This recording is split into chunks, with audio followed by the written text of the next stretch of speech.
"You might want to step away from that fence, sir, or I'm calling the cops." That was the very first thing I heard when I set foot on the land my family had owned for generations. No hello. No, "Hey, can I help you?" Just a woman in a neon yellow vest and mirrored aviators barking at me like she ran the place. I was still holding the keys to the front gate.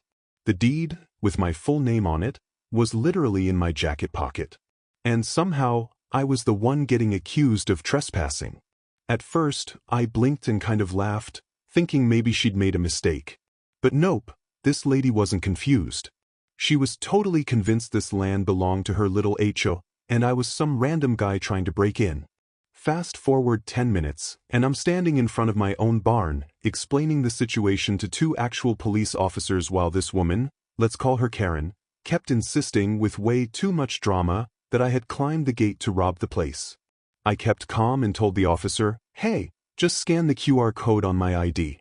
It links straight to the county land registry." He did, and everything flipped. His whole expression changed as he turned to Karen and said, "Ma'am, this man owns the property. We need to talk about this deed you gave me." Karen's jaw dropped like something out of a cartoon. I swear, she started slowly backing away like she'd just been caught trying to rob a bank using a coloring book drawing of money. Now rewind 3 days. I was sipping coffee in a Frankfurt train station, wrapping up my final days in Europe. I'd been working overseas for the past 3 years on environmental projects, revitalizing land that had been abandoned after farming collapsed. The timing felt right to come back to Texas, to the land that had been in my family since 1884. Both my parents had passed away years ago. I'd been renting parts of the land to local farmers, but the homestead, the barn, and the surrounding acres? They were still 100% mine. I had all the papers, tax records, title updates, even a state-certified historical preservation doc for the barn. So, when I pulled up that day, I expected to see overgrown weeds. Maybe a raccoon or two. What I didn't expect were HOA signs laminated and zip-tied to every fence post. First red flag? The old wooden sign my great-granddad carved by hand, it was gone. In its place? A new sign that read, "Pleasant Grove, HOA Community Garden Members Only." I just sat there in my truck for a minute, trying to figure out what the hell was going on. Maybe the tenants had made some kind of temporary deal with the HOA to use part of the land for gardening? But the more I looked around, the weirder it got. The gate had a new padlock on it. Definitely not mine. Solar lights lined the gravel driveway. Lawn gnomes, yes, actual gnomes, had been placed near the barn. That's when I saw her, Karen, marching around with a clipboard like she was on duty, sunglasses pushed down her nose. She walked over like she was doing me a favor and asked, in this super smug tone, "Can I help you, sir?" Trying to keep it light, I told her I was the owner and just checking things out. That's when she snapped. "This is private HOA property. You need to leave. Trespassing is a crime." I stared at her, still thinking this had to be a joke. I told her again calmly that I owned the place. She laughed. "Oh yeah, sure. We've had all kinds of crazies try that trick before. People see an open field and just think they can claim it. Not today, buddy." Then, she pulled out her phone and started recording me. "This is for evidence," she said, like I was about to toss the barn in my truck and drive off. And then she called the cops. I stayed right where I was. So there I was, arms crossed, leaning on the fence, just waiting. When the cops pulled up, I greeted them with a polite nod. One of them, Officer Brian Blake, seemed open-minded. The other guy, Officer Carlos Mendez, had a different energy. He clearly knew Karen. She leaned in close, whispered something to him, and pointed right at me. He walked over and asked for my ID. I handed it to him along with my official title card from the state. Simple as that. But Karen, still filming like she was the star of her own courtroom drama, pulled out this thick folder and waved it around. "This is our HOA deed," she said, loud and proud. "This land belongs to our community. That man is trespassing, and he's been aggressive." I didn't say a word. Just pointed to the QR code on my ID. Officer Blake scanned it with his phone. Took less than half a minute before his eyebrows went up. "Ma'am, the registry shows Mr. Walker here is the sole legal owner of this land," he said. "The document you handed over doesn't match up with anything on file." Karen's face drained of color. "That has to be a mistake," she mumbled. "We annexed this land years ago. It's always been part of Pleasant Grove HOA. "No, ma'am," Officer Blake said flatly, handing her folder back. "It hasn't. This looks like your mistake. And I suggest you stop interfering with someone else's property." Karen tried to push back, but the spotlight was fully on her now. Mendez took a few steps away. He clearly didn't want to be part of the mess anymore. Once the officers left and Karen stormed off, grumbling about getting her attorney involved, I finally walked the land myself. Raised garden beds covered the field. A whole gazebo stood smack in the middle. There was even a chicken coop with live hens clucking around. My barn had a brand new lock on it. The front porch? Someone had power washed and painted it this horrible coral color. And someone had even strung up a hammock between the two old pecan trees. The audacity was unbelievable. I didn't know exactly how long this had been happening, but I knew one thing for sure: this wasn't just squatting. Karen was running a full-on operation here. This wasn't some mix-up. It was a coordinated takeover. And she'd messed with the wrong person. That night, I sat at my kitchen table going through the documents I'd brought back from Europe. I scanned everything I'd need if I had to press charges. I also called up a friend of mine, he's a property attorney, and laid it all out for him. By the time I went to bed, we had a plan. But before making any legal moves, I needed hard proof of what this HOA had been doing on my land. If Karen wanted a fight, I was more than ready to hit back. With paperwork, footage, and facts. The next morning, I drove out and picked up a set of new trail cams. I placed them all over the property, hidden, but with clear views. If they held meetings, I'd catch them. If they tried putting up more of those fake community signs, I'd get it on video. The days of being polite were over. This wasn't about weeds or fences anymore. This was about legacy. And legacy doesn't get rewritten by some clipboard-wielding HOA queen with delusions of grandeur. The following morning, I woke up to the sound of roosters crowing. Not my roosters, by the way, Karen's. Her little community garden had apparently expanded to include a chicken coop. The thing had been built right behind my barn. Unbelievable. I stepped outside, coffee in hand, and saw someone casually walking their dog along the edge of my fence like it was a public trail.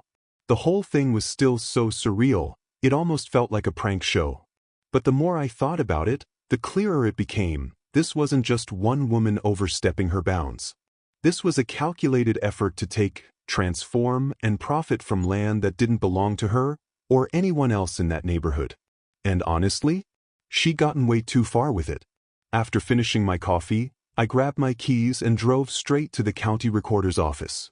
I figured, maybe Karen had pulled off some obscure zoning trick or found a loophole in annexation laws while I was overseas. I wasn't expecting to uncover anything serious, just wanted to check. But what I found, even I didn't see it coming.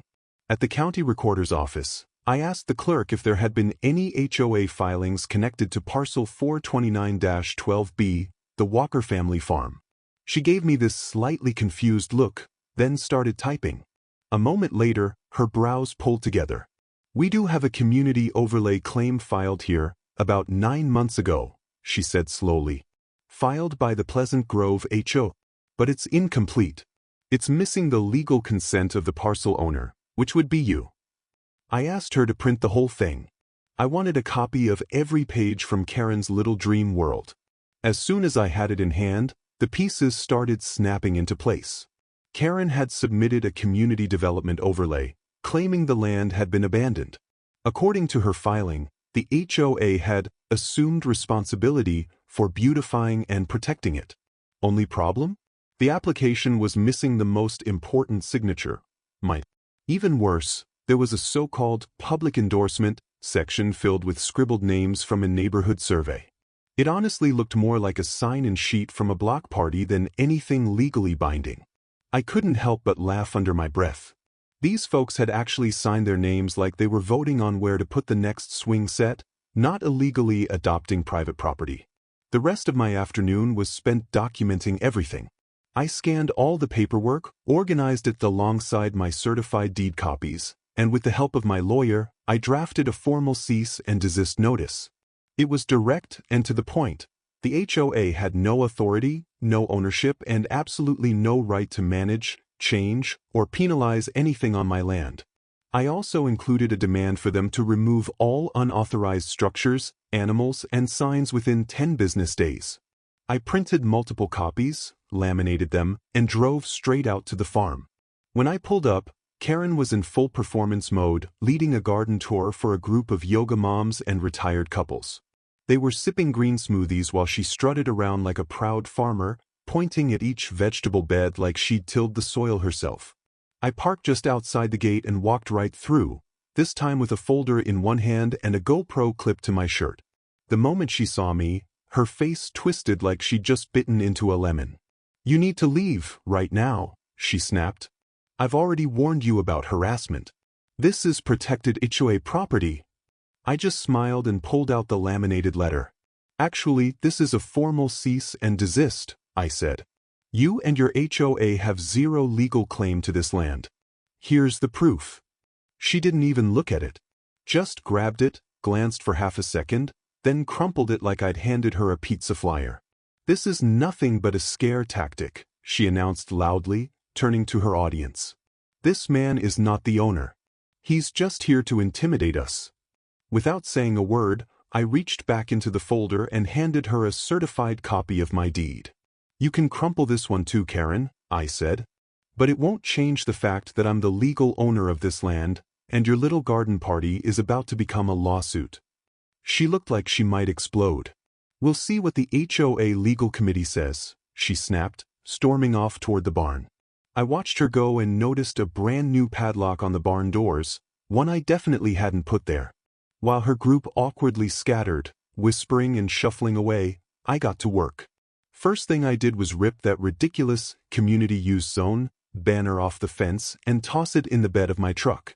I went around the property, snapping photos of every out-of-place structure: the gazebo, the chicken coop, even the yoga mat station someone had set up under the big oak. I didn't touch a thing. My lawyer had been clear: document everything, but don't interfere just yet. That night, right on cue, the retaliation kicked in. I checked the mailbox and found 3 envelopes jammed in there, fake HOA fines. I could hardly believe it. One claimed I owed $1,200 for interfering with HOA operations. Another said I'd racked up a $700 fine for property defacement. And the third? It warned of potential legal action for community endangerment. I actually laughed out loud reading them. Not one of them was signed by a real lawyer, and none cited a single legitimate law. The best part? One of them had a typo that said, "Failure to pay may result in immediate evaporative measures." Evaporative? I assumed they meant eviction, unless Karen had invented some device to vaporize me off my own land.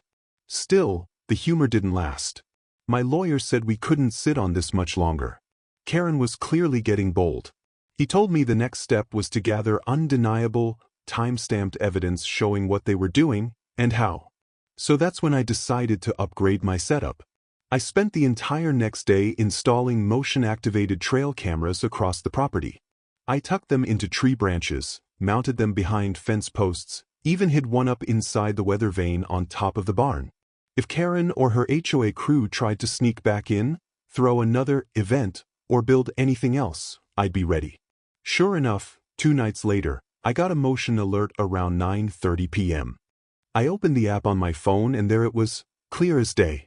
Karen and 2 other board members from the HOA crept into the barn, flashlights in hand. They spread out papers, folders, and diagrams on my father's old workbench, my workbench, and started planning something.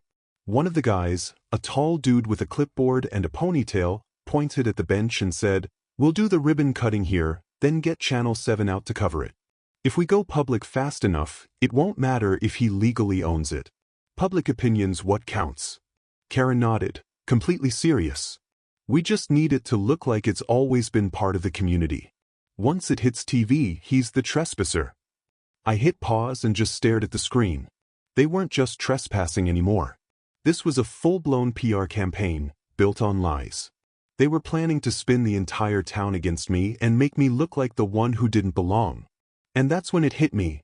If Karen wanted to go public, then I'd go public too. Because I wasn't armed with fake fines and a clipboard. I had something better: the truth, the title, and the proof to back it all up. The next morning, I sat on my porch watching the camera footage on a loop. Karen's voice cut through everything, sharp, confident, smug. She spoke like someone who thought she couldn't be touched. Like facts didn't matter. Only optics. Once it's on TV, he's the trespasser. That line stuck in my head like a bad chorus you can't shake. Trespassing was one thing. But twisting the media to paint me as the villain? That crossed the line. So I made a call. There was someone I knew, an old college classmate of mine named Nastia, who now worked as an investigative reporter for the local news. We hadn't spoken in years, but I knew she was the real deal. I sent her the footage and a short explanation. 10 minutes later, she called me, practically buzzing. "This is gold," she said. "HOA drama, fake filings, and a historic family farm under threat? Viewers are gonna eat this up." I wasn't looking for fame. I wasn't after revenge. I just wanted this mess put right. But if Karen wanted to play this game in public, then the public was exactly where we were headed. Nastia showed up the next morning, right on schedule, with a full camera crew in tow. I gave them a full tour of the property, pointed out the fake HOA signs, all the unauthorized changes, and finally, I played them the footage of that late-night meeting in my barn. The one where they plotted their little ribbon-cutting stunt. Then Nastia asked me to sit for a proper interview, right beneath the old oak tree that's been on our family land for over a century. She knew how to frame a moment, and that tree, well, it made a statement all on its own. When the news segment aired that evening, the reaction came fast. Like, immediate. My inbox exploded. Emails from neighbors, old HOA members, even complete strangers from around the county. The station's comments section blew up. People called Karen everything from a power-hungry yard tyrant to the queen of fake paperwork. Some even offered to swing by and help me clear the junk off my land. But what I didn't see coming was what happened inside the HOA. At first, it was quiet, just a few members trying to distance themselves from Karen. You know, classic, "we had no idea" kind of stuff. But then, the floodgates opened. Screenshots from their group chat leaked on a local message board. Brutal stuff. One message read, "Karen's gonna drag us all down. We just followed her lead." Another said, "She told us the farm was already donated. I feel sick." And then, out of nowhere, a silver pickup rolled into my driveway around lunchtime. Out stepped this tall, weathered guy with a folder under his arm and a faded baseball cap that said 1973 Land Development Association. He introduced himself as Paul Becker, the original developer of the Pleasant Grove neighborhood. Said he'd seen the news story and wanted to set the record straight. We sat at the porch table while he opened up that folder. Inside was a yellowed zoning map, edges curled from age. "I designed this place back in the early 80s, he said, tapping the map with one thick finger. "And I can tell you right now, this farm? Never part of the HOA. I made sure of it. Kept it separate on purpose because of its heritage status." He looked me dead in the eye. "That woman has no claim. And this right here proves it." I felt like I'd just been handed a smoking gun. Paul offered to testify if it ever went to court. And not only did he have maps, he brought copies of old memos and back-and-forth letters with the city zoning board from when the neighborhood was first approved. I scanned everything, organized the documents, and sent digital copies to my lawyer within the hour. That same afternoon, we updated the lawsuit. It wasn't just about trespassing anymore. We were adding defamation, misrepresentation, and attempted land seizure to the list. But while our legal case got stronger, Karen's nonsense didn't slow down.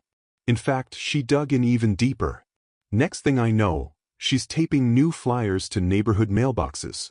They warned folks not to fall for media lies, and claimed I was trying to build a commercial factory. I wish I was kidding. She even uploaded a fake blueprint online, complete with a photoshopped gas station and a massive parking lot labeled, "Coming soon to your backyard."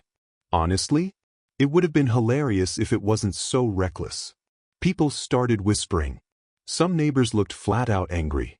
A few even slowed down as they drove by my gate, giving me the kind of glare reserved for cartoon villains. That's when I realized I needed to get ahead of this again. So I did something unexpected. I hosted a meet and greet. Put up a big sign at the gate, "Come by for coffee and conversation, let's clear the air." Nastia came back with her crew to film it, and I set everything out on display.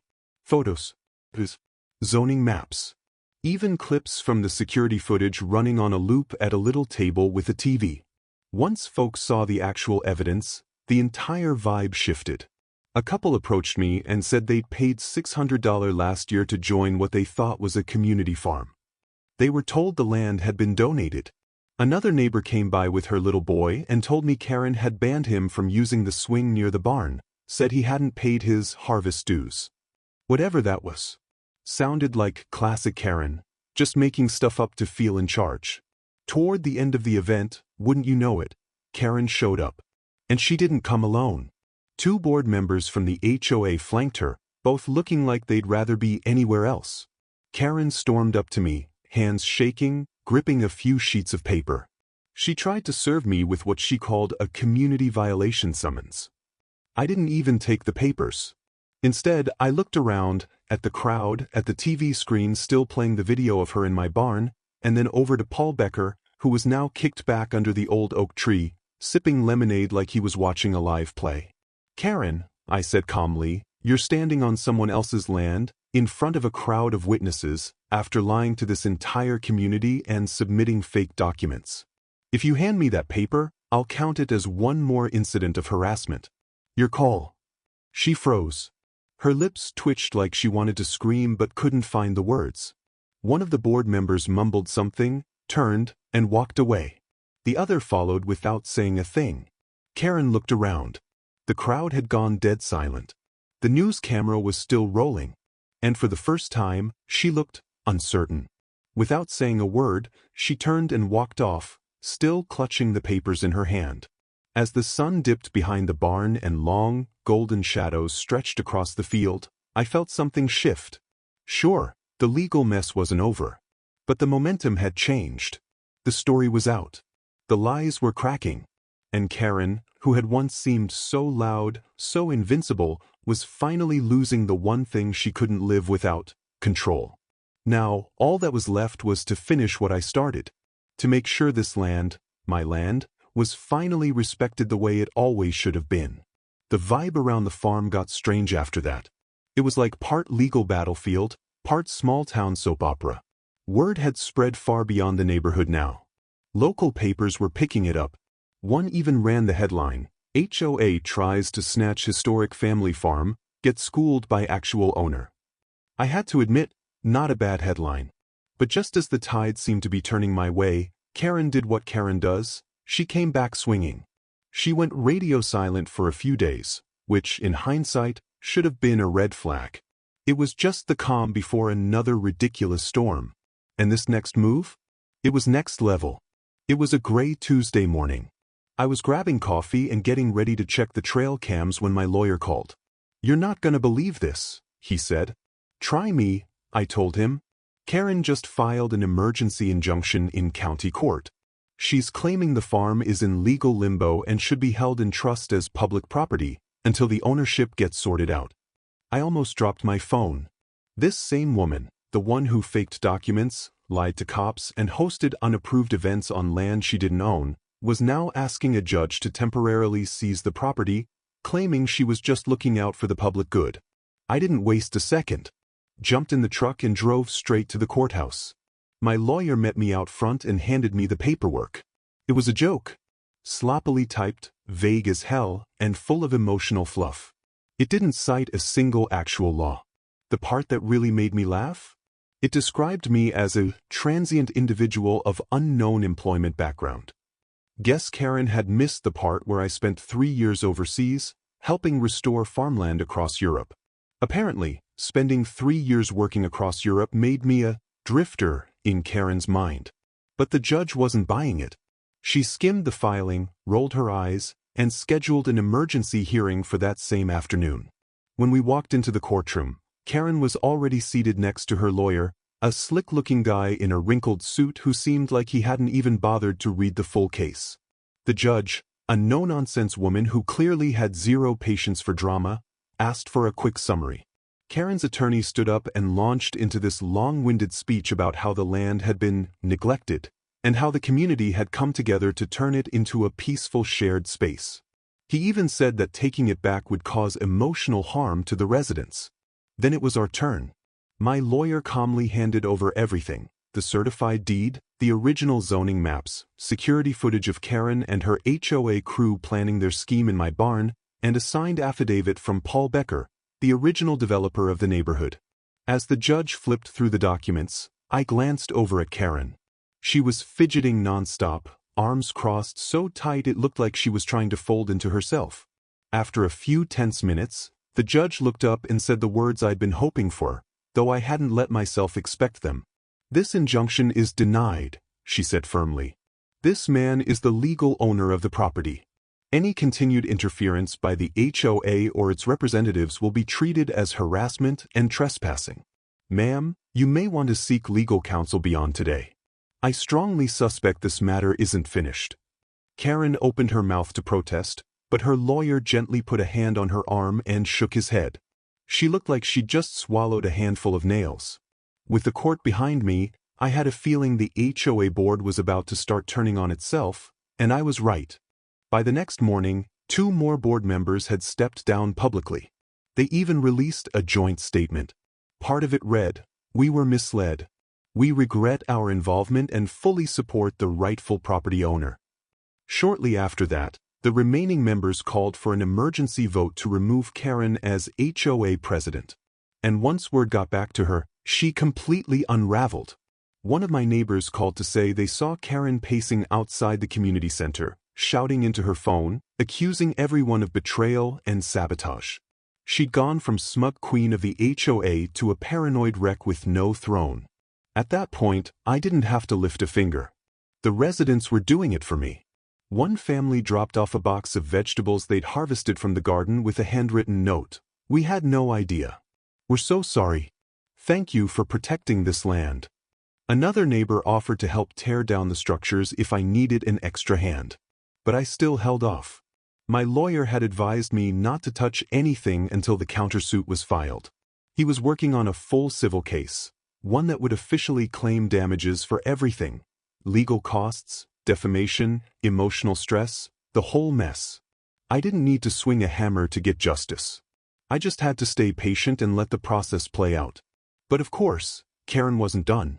She had one more ridiculous stunt left in her. She came back to the farm, but this time, she didn't come alone. She showed up flanked by 2 private security guys, both in matching polos with some knockoff HOA badge printed on the chest.